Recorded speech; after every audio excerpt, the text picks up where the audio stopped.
ഒരു കാലത്ത് കോൺഗ്രസ് പാർട്ടിയുടെ മുഖവും ശബ്ദവും ഒക്കെ ആയിരുന്നു മണിശങ്കർ അയ്യർ.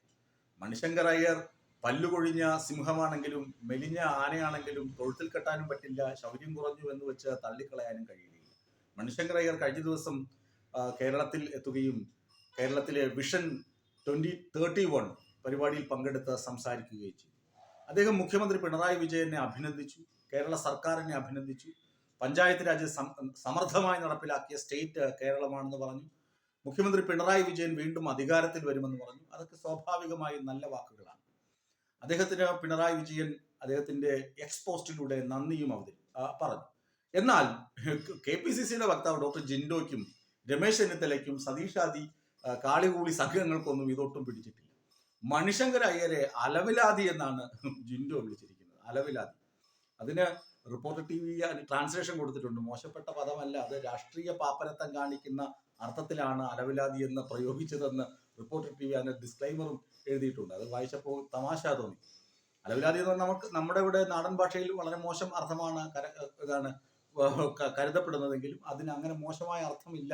സോഷ്യൽ മീഡിയയിൽ പ്രയോഗിക്കുമ്പോൾ ശ്രദ്ധിക്കണമല്ലോ. അതുകൊണ്ട് രാഷ്ട്രീയ പാപ്പരത്തം എന്നേ അർത്ഥമുള്ളൂ എന്ന് വ്യാഖ്യാനിച്ചിട്ടുണ്ട്. രമേശ് ചെന്നിത്തല പറയുന്നത് മുഖ്യമന്ത്രിയെ ഇനി ഇയാൾ മണിശങ്കർ അയ്യരെ ഗാന്ധി എന്ന് വിളിച്ചില്ലല്ലോ എന്നാണ്. ഗാന്ധിജി എന്ന് വിളിക്കാത്തത് ഭാഗ്യം. കാരണം വളരെ കാലമായി കോൺഗ്രസുമായി ബന്ധമില്ലാത്ത ആളാണ് മണിശങ്കർ അയ്യർ എന്നും രമേശ് ചെന്നിത്തല പറയുന്നു. ഇവർക്കൊക്കെ എന്താണ് പറ്റുന്നത്? ഒരു വ്യക്തി ഒരു പരിപാടിയിൽ പങ്കെടുത്ത് ആ സ്റ്റേറ്റിലെ ഗവൺമെന്റിനെയും സ്റ്റേറ്റ് ഗവൺമെന്റിന്റെ ലീഡർഷിപ്പിനെയും അഭിനന്ദിക്കുന്നു, നല്ല കാര്യങ്ങൾ ചെയ്തത്.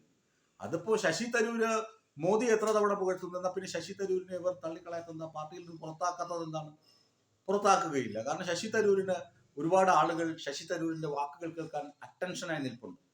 മണിശങ്കർ അയ്യരെ ഇങ്ങനെ അറഞ്ചം പുറഞ്ചം തെറിവിളിച്ച് ചെന്നിത്തലയും സതീഷാദി കാളികൂളി സംഘങ്ങളും ഒക്കെ വളരെ അവരുടെ ആവേശം പ്രകടിപ്പിക്കുകയാണ്. എന്താണ്?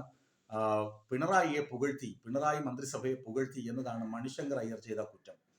ഇതുപോലെ മണിശങ്കർ അയ്യർ മാത്രമല്ല, ഒരുപാട് പ്രമില താപ്പർ, അതുപോലെ അമർത്യ സെൻ, ഇവരൊക്കെയും സർക്കാരിനെ പുകഴ്ത്തുന്നുണ്ടല്ലോ. ഇവരൊക്കെയും പുകഴ്ത്തുക മാത്രമല്ല, കേരളത്തിന്റെ വികസനം ലോകത്തിന് മാതൃകയാണെന്ന് പറയുന്നുണ്ടല്ലോ. അപ്പോ എന്തോ സംഭവിക്കുന്നുണ്ട് കേരളത്തിൽ. വളരെ പുരോഗമനപരമായ എന്തോ സംഭവിക്കുന്നുണ്ട്. അതിനെക്കുറിച്ച് നാട്ടുകാർ പറയുന്നുണ്ട്. വളരെ പ്രഗത്ഭരല്ലാത്ത സാധാരണക്കാരും പറയുന്നുണ്ട്. ഇത് കേൾക്കുമ്പോൾ ഇവിടുത്തെ കേരളത്തിലെ കോൺഗ്രസ്സുകാർക്കാണ്, അല്ലെങ്കിൽ UDF-നാണ്, പ്രതിപക്ഷത്തിനാണ് വേദന. കാരണം അവർ വീണ്ടും മൂന്നാം തവണയും പ്രതിപക്ഷത്ത് തന്നെ ഇരിക്കേണ്ടി വരുമോ എന്ന ഭയമാണ് അതിനുള്ളിൽ തെളിഞ്ഞു കാണുന്നത്.